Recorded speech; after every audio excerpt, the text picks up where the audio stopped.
Good afternoon, everyone. My name is Himeshwari Sahu from career competition academy. हम लोग पढ़ रहे हैं क्लास 12th बोर्ड का चैप्टर 4 जेनेटिक्स, जिसमें अभी तक के सारे जितने भी टॉपिक्स थे वो कवर हो चुके हैं। लास्ट टॉपिक बचा हुआ है क्रोमोसोमल डिसऑर्डर और एक क्या है पेडिग्री एनालिसिस। दोनों को आज ही हम लोग कवर करेंगे, ठीक है। चलिए तो देखते हैं क्रोमोसोमल डिसऑर्डर क्या होता है। क्रोमोसोमल डिसऑर्डर क्या होता है? इम्बैलेंस ऑफ क्रोमोसोम नंबर, ठीक है।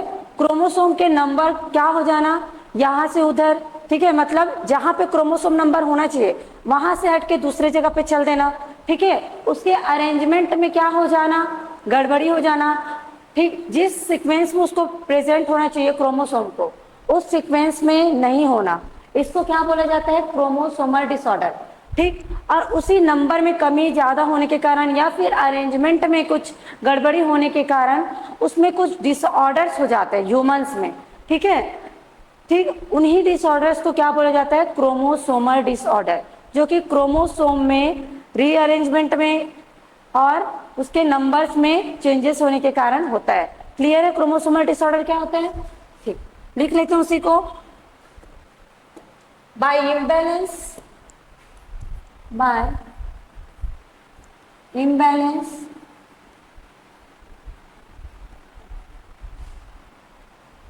chromosome number, imbalance chromosome number and chromosomal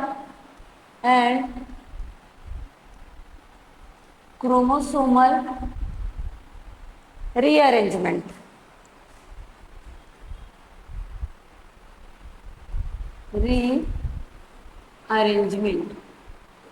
ठीक है। क्या होना? क्रोमोसोम के नंबर का इम्बैलेंस होना या फिर उसके रीअरेंजमेंट में क्या होना? चेंजेस होना, जिसके कारण क्या हो जाता है? क्रोमोसोमल डिसऑर्डर हो जाता है। क्लियर? ठीक, इसके एग्जांपल से हम लोग समझेंगे। Common examples of chromosomal disorder, chromosomal disorder, जिसमें हम लोग पहला देखेंगे क्या? डाउन सिंड्रोम, ठीक। इसको अलग पेज में लिख लो क्या। पहला क्या देखेंगे? Down syndrome.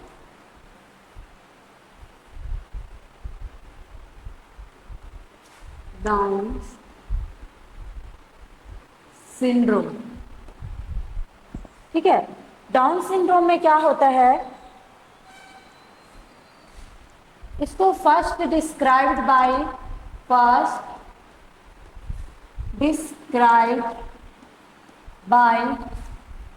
1866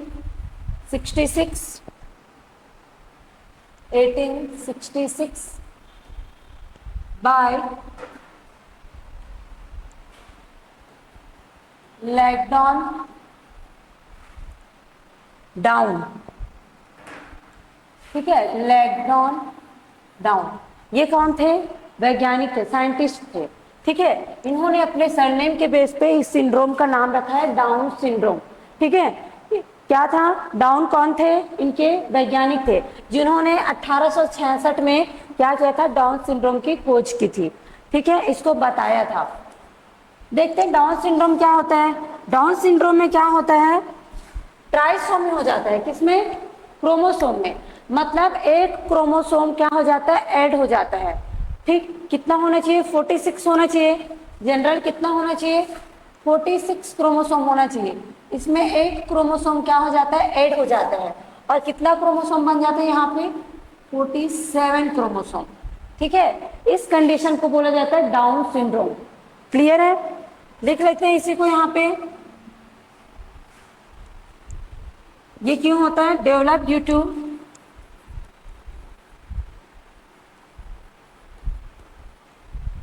to trisomy of chromosome number, trisomy of chromosome number कितने में? 21st autosomal. ठीक है, ऑटोसोमल क्रोमोसोम के 21st नंबर पे क्या हो जाता है, एक और एक्स्ट्रा क्रोमोसोम आके जुड़ जाता है, जिसके कारण होता है कि जिसके कारण ट्राइसोमी कंडीशन आ जाता है, और इसी ट्राइसोमी कंडीशन से क्या होता है, डाउन सिंड्रोम। क्लियर है। अब इसके क्या क्या कैरेक्टर होते हैं, अगर कोई डाउन सिंड्रोम से ग्रसित है तो उसमें कौन कौन से कैरेक्टर दिखाई देंगे, कौन कौन से लक्षण दिखाई देंगे।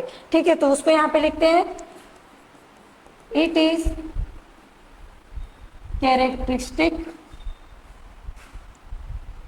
कैरेक्टराइज्ड बाय, पहला क्या होगा, उसका हाइट क्या हो जाएगा, छोटा रहेगा। ठीक है, जिनको डाउन सिंड्रोम है उसका हाइट क्या हो जाता है, छोटा हो जाता है। ठीक, लिख लेते हैं यहीं पे, short stature, short stature. Stature means क्या, स्टेचर मीन्स क्या होता है, physical height, physical height. Clear है, उसका हाइट क्या हो जाता है, छोटा हो जाता है। और दूसरा क्या बताया गया यहाँ पे, स्मॉल राउंड हेड, उनका सर भी क्या होता है, छोटा होता है और पीछे से चपटा हुआ रहता है। ठीक है, और क्या होता है इसमें, और कौन सा, इनके जो जीभ है वो क्या रहते हैं, फरो रहते हैं। ठीक है, मतलब बीच से कटा हुआ स्ट्रक्चर होता है उसके टंग का, जीभ का।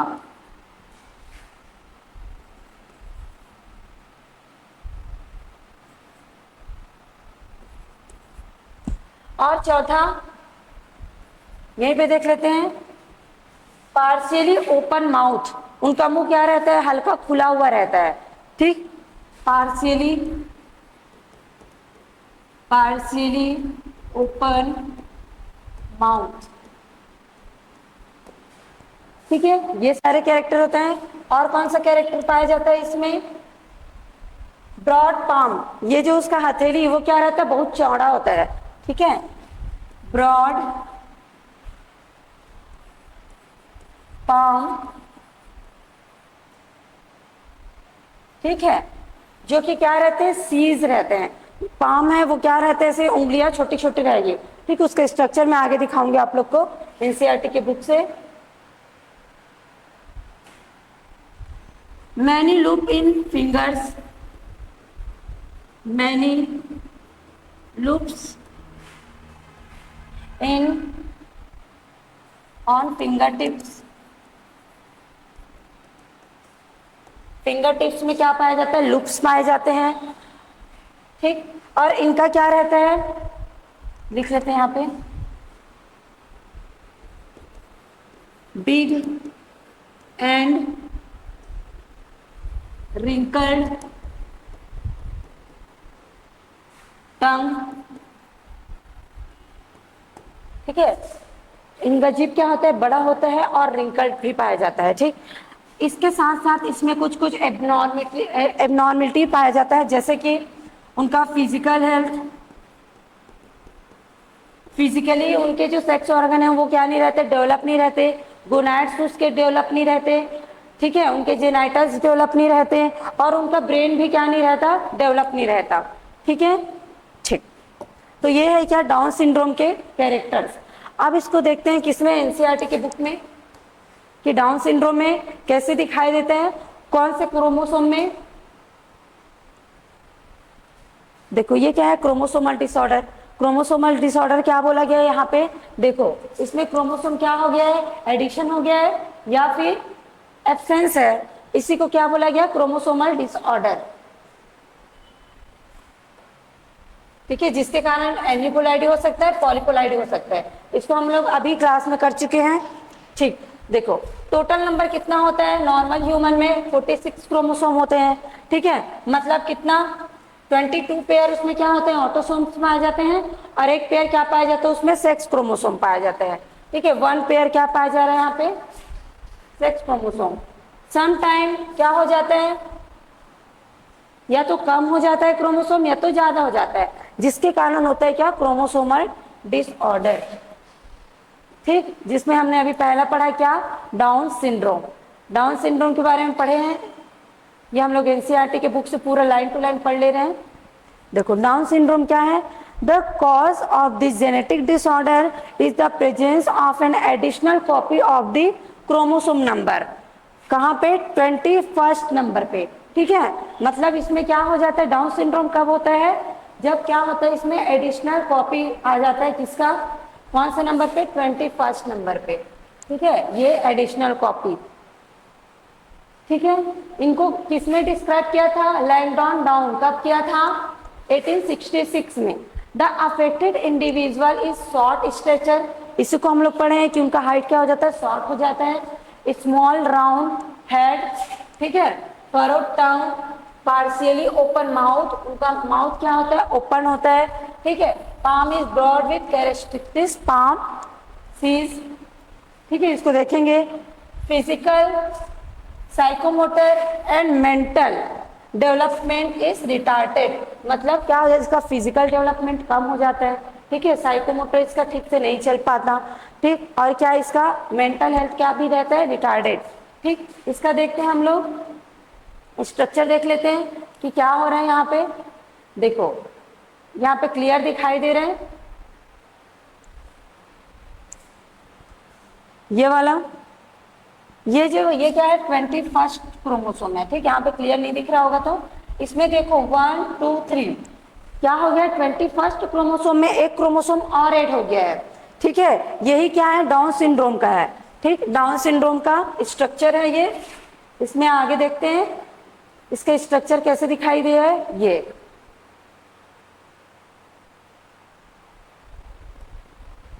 डाउन सिंड्रोम में वाले का साइज क्या हो जाता है, छोटा रहता है। इसका क्या रहता है, हेड क्या रहता है, ब्रॉड फ्लैट फेस रहता है। इसका जो हार्ट है वो क्या रहता है, कॉन्जेनाइटल हार्ट डिसीज। ठीक है, इनको क्या रहता है, कॉन्जेनाइटल हार्ट डिसीज होता है। और इनका टंग क्या होता है, बिग एंड रिंकल्ड टंग होता है। फ्लैट बैक हेड, इसके पीछे क्या होता है, फ्लैट रहता है। हेड के पीछे वाला पार्ट क्या रहता है, इसका फ्लैट रहता है।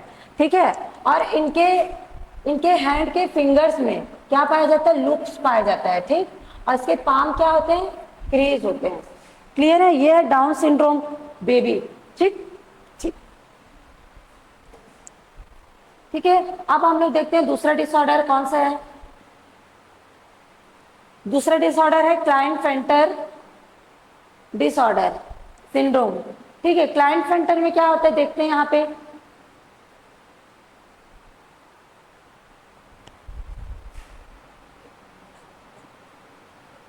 इसका एक एक लाइन आपको लिखते जाना है कॉपी में।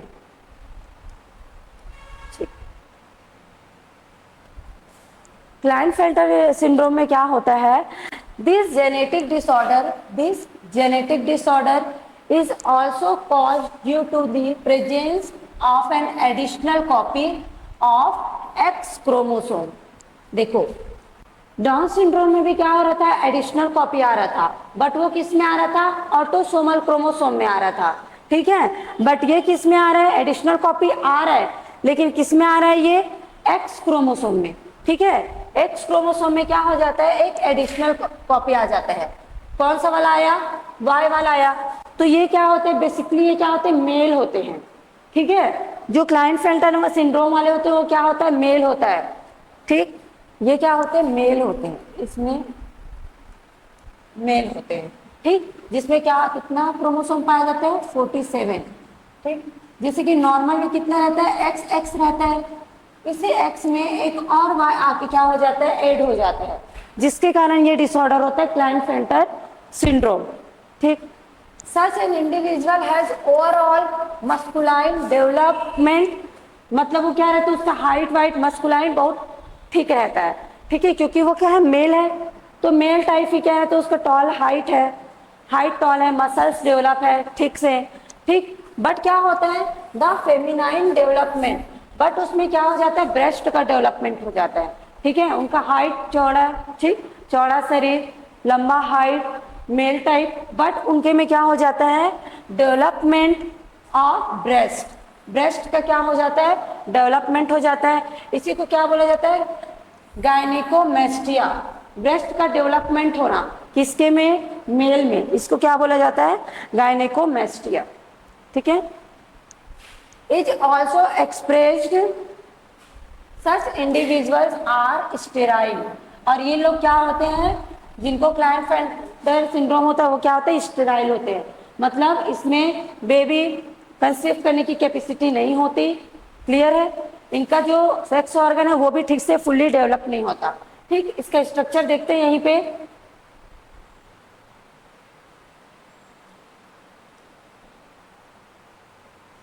ये है क्लाइनफेल्टर। ठीक, देखो ये होते कौन है, मेल ही होते हैं, बट इसके में क्या हो जाता है, ब्रेस्ट का डेवलप हो जा रहता है। ठीक है, ये बेसिकली क्या होते हैं, मेल होते हैं। ठीक, इनका हाइट भी अच्छा होता है, इसका मसल्स का डेवलप भी ठीक रहता है, बट इसमें क्या हो जाता है, ब्रेस्ट का डेवलपमेंट हो जाता है। तो ये है क्लाइनफेल्टर सिंड्रोम का। ठीक है, क्लाइनफेल्टर सिंड्रोम। ठीक है, जिनमें क्या होता है, एक्स क्रोमोसोम में क्या आ जाता है, वाई क्रोमोसोम आ जाता है। ये बेसिकली होते हैं क्या, मेल होते हैं। मेल होते हैं, इसका हाइट भी ठीक रहता है, मसल्स डेवलपमेंट ठीक रहता है, बट इससे में क्या हो जाता है, ब्रेस्ट का डेवलपमेंट हो जाता है। और ये क्या होते हैं, इनफर्टाइल होते हैं। ठीक है, ठीक। आगे देखते हैं दूसरा डिसऑर्डर।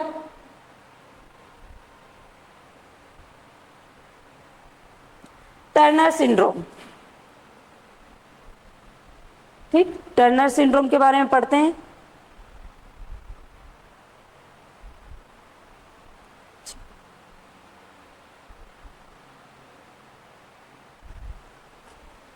ठीक, टर्नर सिंड्रोम क्या होता है, Turner syndrome such as a disorder is caused due to the absence of one of the X chromosome. ठीक है, बाकी जो हम लोग डिसऑर्डर पढ़े, दो डिसऑर्डर पढ़े, कौन कौन सा, डाउन सिंड्रोम और क्लाइनफेल्टर सिंड्रोम। दोनों में क्या हो रहा था, एक्स्ट्रा एडिशनल क्या आ जा रहा था, उसमें क्रोमोसोम आ जा रहा था, जिसके कारण वो क्या हो रहा था, उसमें डिसऑर्डर्स हो रहे थे। ये पहला डिसऑर्डर है जिसमें क्या हो जाता है, वन एक्स क्रोमोसोम का लॉस हो जाता है। ठीक है, इसको बोला जाता है क्या, टर्नर सिंड्रोम। इसमें कितने क्रोमोसोम आ जाते हैं, 45। और ये बेसिकली क्या होते हैं, फीमेल्स होते हैं, फीमेल होते हैं। ठीक है, जिसमें क्या है, जैसे कि कितना होता है, 46 होता है नॉर्मल ह्यूमन में। ठीक, ये ऐसे, तो ये वाला एक्स क्रोमोसोम क्या हो जाता है, यहाँ से डिलीट हो जाता है, जिसके कारण इसका स्ट्रक्चर कैसे हो जाता है, ये वाला। क्लियर है, इसी से बनते हैं क्या, टर्नर सिंड्रोम। इसके में क्या क्या रहता है, क्या क्या,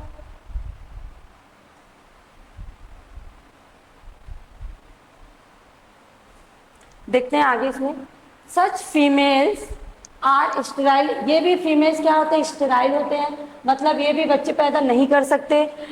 as ovaries are rudimentary besides other features including lack of other secondary sexual character. ठीक है, इनके ओवरीज में क्या हो जाते हैं, ओवम डेवलप नहीं हो पाते, जिसके कारण इसके में हार्मोन्स भी ठीक से सिक्रीट नहीं होता। तो जो इनका जो सेकेंडरी ऑर्गन्स है वो ठीक से डेवलप नहीं होते। यहाँ पे जो हमने अभी स्ट्रक्चर दिखाया था वो क्या है, टर्नर सिंड्रोम का ही है। कौन सा वाला, ये वाला स्ट्रक्चर, ये किसका है, टर्नर सिंड्रोम का स्ट्रक्चर है। इसका साइज क्या होता है, छोटा होता है, शॉर्ट साइज का होता है, और इनके जो सेकेंडरी ऑर्गन्स है वो ठीक से डेवलप नहीं होते। क्लियर है, तो ये तीनों थे क्या, क्रोमोसोमल डिसऑर्डर। ठीक, अब हम लोग पढ़ेंगे क्या, पेडिग्री एनालिसिस।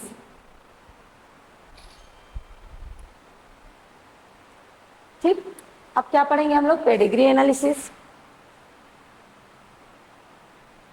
पेडिग्री एनालिसिस क्या होता है एक बार देख लेते हैं, उसके बाद इसको बना के देखेंगे। पेडिग्री एनालिसिस क्यों किया जाता है, क्यों किया जाता है, the idea that disorder are inherited has been prevailing in the human society since long. ठीक है, मतलब पेडिग्री एनालिसिस में क्या किया जाता है, जो पेरेंट्स है, ठीक है, हमारे जो पूर्वज है उनके कुछ डिसऑर्डर्स क्या हो जाते हैं, इनहेरिटेड हो जाते हैं। तो वो जो पेरेंट्स है वो रिसेसिव थे कि डोमिनेंट थे, उनके में ये जीन क्यों आया हुआ है नीचे, ये सारे के बीच में एनालिसिस किया जाता है किसके थ्रू, पेडिग्री एनालिसिस के थ्रू। ठीक है, जितने भी इसमें मेंडेलियन का इनहेरिटेंस है उसके बारे में यहाँ पे पता किया जाता है कि वो एक्स लिंक इनहेरिटेंस है कि ऑटोसोमल इनहेरिटेंस है, रेसेसिव है, डोमिनेंट है, ये सारा चीज। ठीक है, this was based on heritability certain character, मतलब भाई एक पीढ़ी से दूसरे पीढ़ी में आने वाले जो कैरेक्टर्स है उसके बारे में स्टडी को क्या बोला जाता है, हेरिडिटी। ठीक है, उसके बारे में क्या करेंगे, यहाँ पे पढ़ा जाता है पेडिग्री में। ठीक, देखो, such an analysis of trait in a several generation of a family is called pedigree analysis।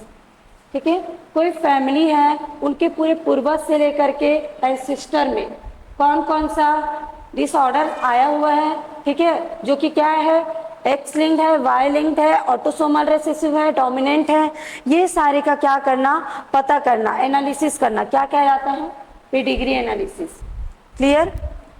In the pedigree analysis, inheritance of a particular trait is represented in the family tree over generation। मतलब क्या बोला गया यहाँ पे कि कुछ particular trait है, जैसे कि कुछ फैमिली में कुछ डिसऑर्डर पूर्वजों से चलते आते हैं, जैसे कि हीमोफीलिया।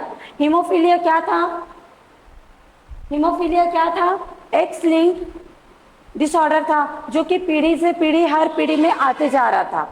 तो उसके बारे में किसके द्वारा पता किया गया, इसी पेडिग्री एनालिसिस के द्वारा। तो इसमें क्या किया जाता है, फैमिली के पूरा जनरेशंस के बारे में एनालिसिस किया जाता है। ठीक है, in human genetics pedigree study provide a strong tool which is utilised to trace the inheritance of a specific trait. ठीक है, जैसे कि कुछ स्पेसिफिक ट्रेट है, अच्छा ट्रेड भी हो सकता है, बेकार ट्रेड भी हो सकता है, तो वो वाला ट्रेड किससे आया हुआ है, मदर से आया हुआ है कि फादर से आया हुआ है, इसके बारे में भी क्या कर सकते हैं, यहाँ से पता लगाया जा सकता है। ठीक, एबनॉर्मेलिटी को भी पता लगाया जा सकता है कि कौन सा एबनॉर्मेलिटी कौन से जीन के थ्रू आया हुआ है, फिर उस जीन को क्या कर सकते हैं, बाद में सप्रेस किया जा सकता है। और डिसीज, डिसीज के बारे में भी क्या कर सकते हैं, यहाँ पे पता लगाया जा सकता है। क्लियर? अब पेडिग्री को एनालाइज करने के लिए इसमें कुछ स्टैंडर्ड सिंबल पाए जाते हैं। ठीक है, जिसको यूज करके क्या किया जाता है, पेडिग्री एनालिसिस किया जाता है। इस सिंबल को आगे हम लोग बनाते जाएंगे। ठीक है, ठीक, तो इसी सिंबल को बनाते हैं।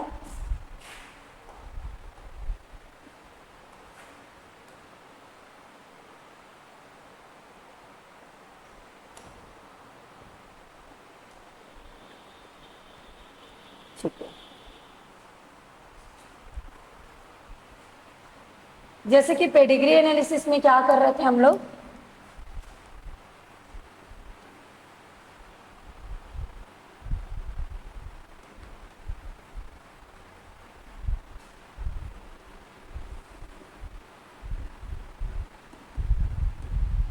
ठीक है, इसमें क्या करते हैं, ट्रेट्स का पता लगाया जाता है।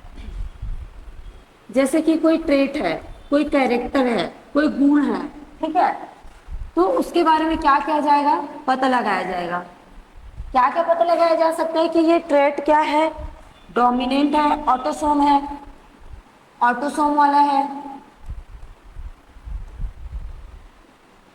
कि एक्स लिंक्ड है या वाई लिंक्ड है। ठीक, इसके बारे में पता लगाया जा सकता है। ऑटोसोम है तो ऑटोसोम रिसेसिव है कि डोमिनेंट है, रिसेसिव है कि डोमिनेंट है, इसके बारे में पता लगाया जा सकता है। एक्स लिंक्ड है तो एक्स लिंक क्या है, डोमिनेंट है कि रिसेसिव है,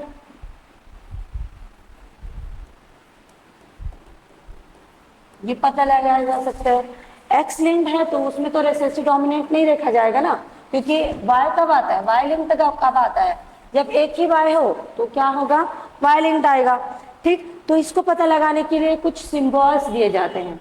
ठीक है, तो वो सिंबल के बारे में आपको पता होना चाहिए कि कैसे कैसे सिंबल होते हैं, वो ज्यादा इंपॉर्टेंट है। ठीक, तो अगर मेल बनाना है तो उसके लिए कौन से सिंबल रहते हैं, अगर ऐसा सिंबल है मतलब वो क्या है, मेल है।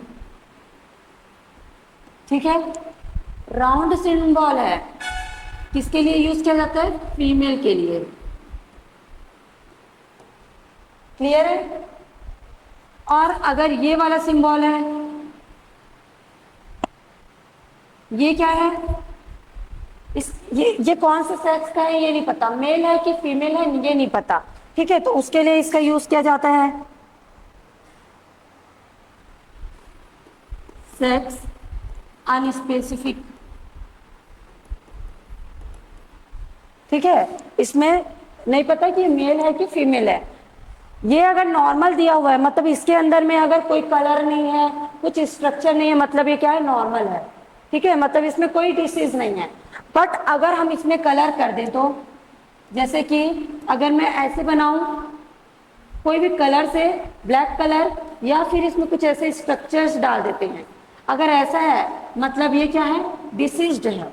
ठीक है, ये अफेक्टेड है, अफेक्टेड मेल। राउंड है और इसमें भी क्या है, पूरी तरीके से ऐसे भरा हुआ है, या फिर कुछ इसमें स्ट्रक्चर बना दिया गया इसके स्ट्रक्चर में, तो ये क्या है, ये भी अफेक्टेड फीमेल है।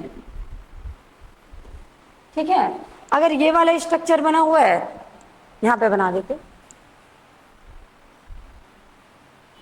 और इसमें भी क्या है, ऐसे भरा हुआ है, तो ये भी क्या है, अफेक्टेड अनस्पेसिफिक। क्लियर, ये सारा सिंबल याद होना चाहिए।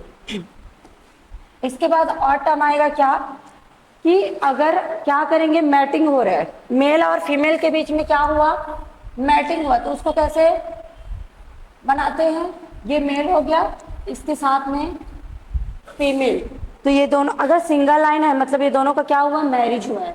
ठीक है, तो ये ऐसे बताते हैं, यहाँ पे क्या हुआ है, मैटिंग, ये मैटिंग को शो कर रहा है। क्लियर है। और अगर यहाँ पे डबल लाइन दिखाई दिया तो, यहाँ पे अगर डबल लाइन है मतलब वो क्या, अपने ही कोई रिलेटिव से क्या हुआ है, वहां पे मैरिज हुआ है। ठीक है, मैटिंग हुआ है, तब वहां पे ये डबल लाइन वाला बनाएंगे, मैटिंग बिटवीन कजन। ठीक है, कजन के साथ क्या करें, कजन या फिर रिलेटिव। ठीक, उनके साथ में अगर मैटिंग हुआ है तो ये वाला स्ट्रक्चर बनता है, इसी को क्या बोला जाता है, कौन सा ग्यूनस।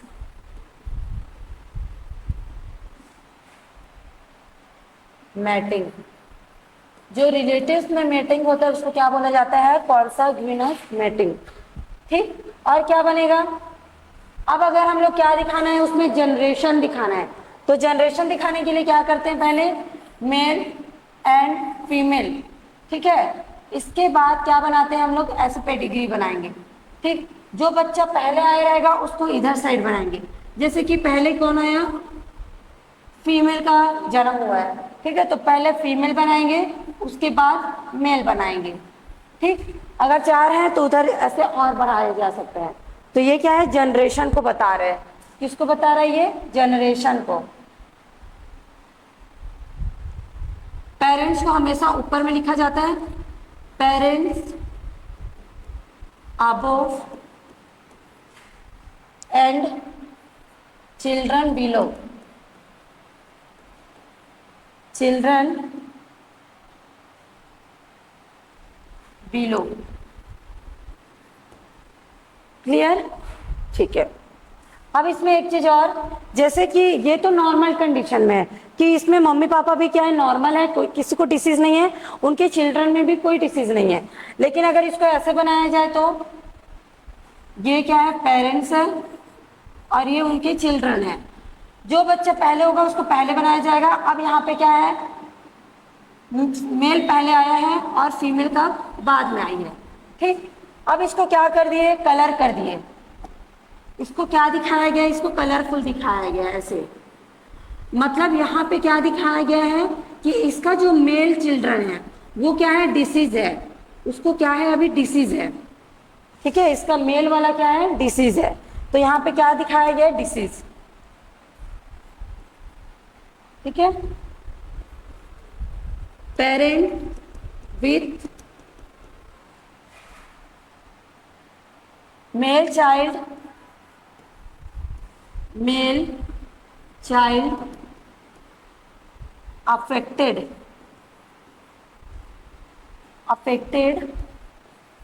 with disease। क्लियर है, ये सारे सिंबल आपको पेडिग्री एनालिसिस के लिए आना चाहिए।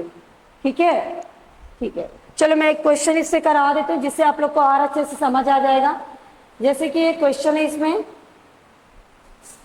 इसका क्वेश्चन कैसे आता है, ऐसे आएगा।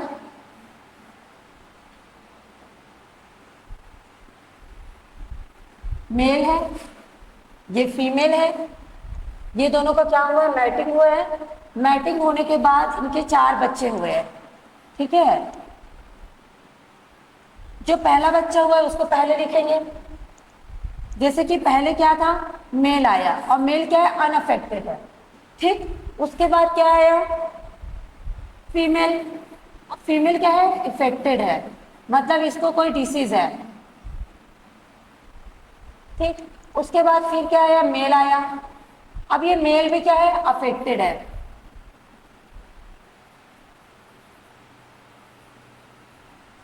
ठीक है, इसके बाद एक और बच्चा हुआ जो कि क्या था, मेल था, लेकिन ये भी क्या था, अनअफेक्टेड है। ठीक है, अब ये क्या है, क्वेश्चन। अब इसमें पूछा जाएगा क्या, कि बताना है आपको, ऑप्शन दिया रहेगा कि ये ऑटोसोमल रिसेसिव है, ऑटोसोमल डोमिनेंट है, बी ऑटोसोमल रिसेसिव है,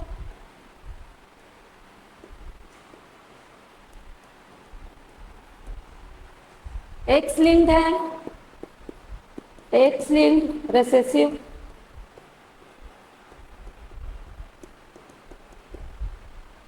डी एक्स लिंक्ड डोमिनेंट, या फिर लास्ट वाई लिंक्ड है। ठीक है, तो आपको इसको सॉल्व करना है और बताना है कि इसका आंसर क्या आएगा। ठीक है, तो इसके आंसर के लिए मैं बता देती हूँ कि पहले हम लोग क्या देखते हैं कि जनरेशन गैप है क्या। देखो यहाँ पे कोई डिसीज नहीं है, ये वाले में डिसीज है। अगर ऐसा है उसमें जनरेशन गैप आ रहा है। ठीक, अगर इसमें भी कोई डिसीज रहता, इसमें भी कोई डिसीज रहता, तो उसमें कोई गैप नहीं रहता। अगर गैप नहीं है तो उसको क्या बोला जाता है, डोमिनेंट। ठीक है, अगर गैप नहीं है तो वो क्या हो जाएगा, डोमिनेंट। लेकिन यहाँ पे गैप है, ये वाले जनरेशन में किसी को डिसीज नहीं है, तो ये क्या हो जाएगा, रिसेसिव। तो पहले ही हम लोग 2 को काट देंगे, ये डोमिनेंट है, ये डोमिनेंट है, तो ये दोनों कट गया। अब ये तीनों में से एक हो सकता है। अब वाई लिंक्ड के लिए देखेंगे कि वाई लिंक्ड में क्या होगा, ये एक्स वाई है और एक्स एक्स है। ठीक, तो क्या होगा, ये या तो एक्स एक्स है, वाई डिफेक्टेड है। ठीक है, ये एक्स वाई है। ठीक, सॉरी एक्स एक्स, हाँ एक्स वाई हो गया, एक्स एक्स और एक्स वाई। ठीक है, तो ये क्या हो सकता है, अगर इसके फादर क्या है, अफेक्टेड है, तभी उसके बेटे में जा पाएगा। लेकिन यहाँ पे तो फादर अफेक्टेड है ही नहीं। अफेक्टेड है क्या, नहीं है ना, तो ये वाई लिंक तो हो ही नहीं सकता। अफेक्टेड नहीं है फिर भी ये है। ठीक, अब देखते हैं क्या, एक्स लिंक देखते हैं। एक्स लिंक का डोमिनेंट तो चला गया, अब एक्स लिंक रिसेसिव देखते हैं। ठीक है, तो रिसेसिव में क्या होगा, जैसे कि एक्स है, ये ऐसे भी हो सकता है या फिर दोनों भी हो सकते हैं। ठीक है, तो इसको क्या होना चाहिए, अगर ये वाला आया, तो ये दोनों को होना चाहिए, ठीक है, जिससे होना चाहिए। तो ये होगा कब, जब इसका फीमेल भी क्या होगी, अफेक्टेड होगी, बट यहाँ पे अफेक्टेड तो है ही नहीं ना, है ही नहीं, तो ये कैसे हो जाएगा, तो ये भी क्या हो जाएगा, एक्स लिंक्ड रिसेसिव भी क्या हो जाएगा, कट हो जाएगा। इसका आंसर क्या होगा, ऑटोसोमल रिसेसिव। क्लियर है, ठीक है। तो यहाँ पे आपका क्रोमोसोमल डिसऑर्डर कंप्लीट हो गया, आपका डिग्री एनालिसिस कंप्लीट हो गया। तो आज आपका पूरा जेनेटिक्स क्या हो गया, कंप्लीट हो गया, ठीक है। अब हम लोग मिलेंगे आपके नेक्स्ट चैप्टर, चैप्टर 5, जिसमें क्या है, मॉलिक्यूलर बायोलॉजी, ठीक है, उसको हम लोग पूरा कंप्लीट करेंगे।